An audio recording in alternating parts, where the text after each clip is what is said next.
My name is Alan Counts. Today's date is September 16th, 2025. As you can see, I chose to draw the heart for my lab. You said that you would not grade us based off our artistic ability, and I am hoping you stick to that because I am a terrible artist. Unlike my daughter, who is a much better artist than me. But however, I promise this was all me. Otherwise, this would be much better. Anyways, let's get started. You can see that I properly labeled all the parameters and components of this specific lab. And we'll begin.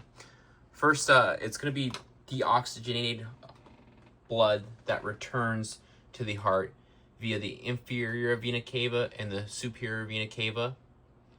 It's at that point the blood empties into the right atrium. Then the right atrium contracts, ejecting the blood through the tricuspid valve and into the right ventricle. It's at that point the right ventricle then contracts blood through the pulmonomic valve and into the pulmonary artery.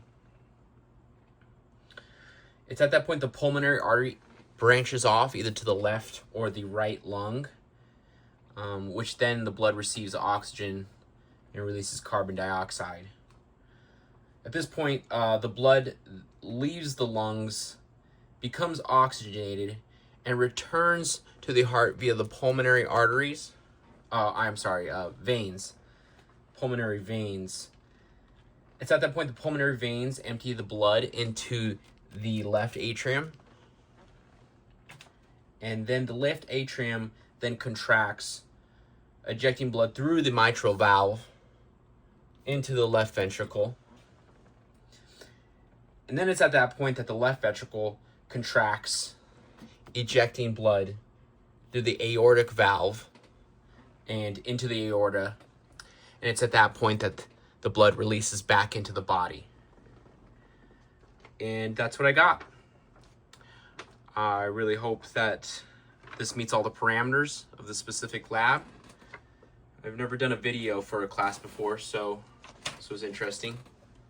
Nonetheless, I hope you have a great day.